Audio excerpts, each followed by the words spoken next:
Recently, Jon Stewart, renowned for his sharp satire and fearless critique, took aim at MSNBC and CNN, accusing them of shamelessly biased reporting. These networks, often criticized for their liberal leanings, have been under fire for prioritizing political narratives over genuine news. Stewart's critique is a compelling call for accountability, shining a spotlight on how these media giants use selective reporting and sensationalist tactics to shape public perception.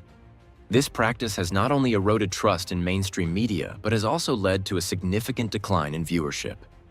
Nielsen data shows that both CNN and MSNBC experienced sharp drops in their primetime ratings following the departure of Donald Trump from office, reflecting a growing disenchantment among viewers.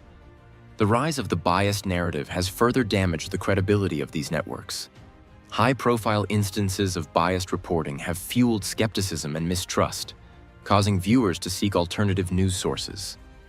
Stewart's takedown underscores the urgent need for a reevaluation of journalistic standards and a renewed commitment to objective, balanced reporting.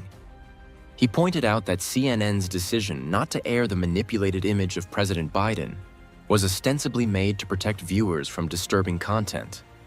However, Stewart noted the inconsistency in this rationale by drawing comparisons to CNN's history of broadcasting graphic and distressing images. For instance, he referenced CNN's coverage of the Syrian civil war, where the network did not hesitate to show brutal and heart-wrenching footage, including the widely publicized image of a bloodied Syrian boy sitting in an ambulance. This comparison highlighted the selective nature of CNN's decision, suggesting that the network's choice was more about protecting a political narrative than shielding viewers from disturbing content. In his critique, Stewart emphasized that the media's decision-making process was influenced by political considerations rather than journalistic principles. He argued that by refusing to show the Biden image, CNN was engaging in narrative control, avoiding content that could potentially harm the perception of Biden. This move, according to Stewart, was not an isolated incident but part of a broader trend where media outlets selectively amplify or suppress stories based on their political implications. Stewart also addressed the broader implications of this selective outrage. He pointed out that when media outlets like CNN engage in these practices, they undermine their own credibility and erode public trust. Viewers, becoming increasingly aware of these biases, start to question the motives behind the coverage. During the COVID-19 pandemic, media outlets like CNN and MSNBC often focused on sensational and dramatic content, such as overcrowded hospitals and worst-case scenarios, rather than highlighting scientific advancements and discoveries. This approach contributed to a climate of fear and anxiety, prioritizing emotional engagement over balanced reporting. These images, while reflecting the severe reality of the crisis, were often presented without the context of ongoing efforts to manage the situation and the progress being made in the fight against the virus. By focusing predominantly on the most dramatic and distressing aspects, the media created a narrative steeped in fear and urgency. For instance, how networks would repeatedly show footage of makeshift morgues, rows of hospital beds filled with COVID-19 patients, and health professionals in full protective gear, visibly stressed and overworked. While these scenes were undeniably part of the pandemic's reality, the relentless emphasis on them painted a picture of unrelenting catastrophe. This approach, according to Stewart, served to keep viewers in a state of heightened anxiety and glued to their screens, rather than providing a more nuanced and comprehensive understanding of the pandemic. In contrast, significant scientific advancements and discoveries received comparatively less attention. Breakthroughs in vaccine development, improvements in treatment protocols, and the rapid expansion of testing capabilities were often overshadowed by the more sensational stories. When these positive developments were covered, they were frequently brief and lacked the emotional weight given to the more dramatic aspects of the pandemic.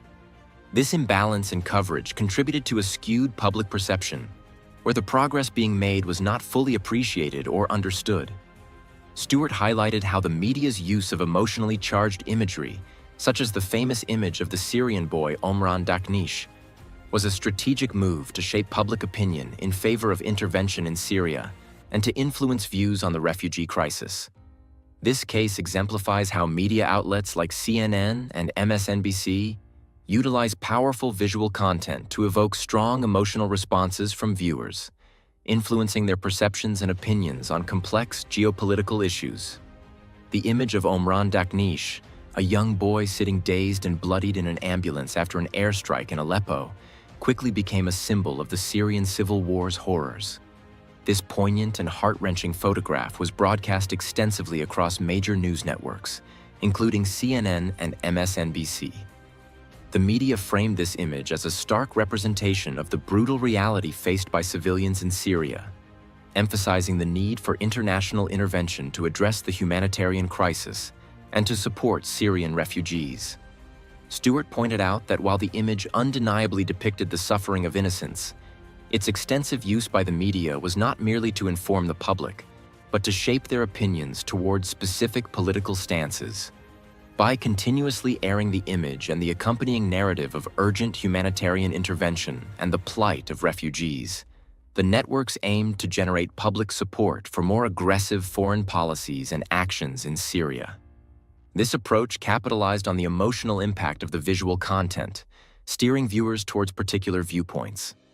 Similar tactics were employed by the media in their coverage of the Ukraine crisis. Just as with the Syrian conflict, emotionally charged images from Ukraine were prominently featured to shape public opinion and push a specific narrative. The media extensively broadcast harrowing images of the destruction and suffering caused by the Russian invasion of Ukraine. Scenes of bombed-out buildings, wounded civilians, and fleeing refugees were shown repeatedly across news channels, including CNN and MSNBC. These images were designed to evoke a strong emotional response from viewers, highlighting the severe human cost of the conflict and the dire need for international support for Ukraine. The media's focus on the most dramatic elements of the Ukrainian crisis, similar to their coverage of the Syrian conflict, underscores a tendency towards sensationalism.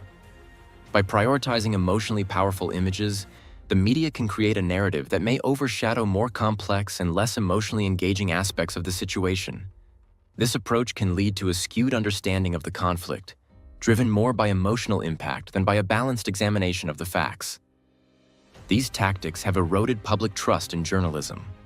According to Gallup, only 36% of Americans now express a great deal or fair amount of trust in the media.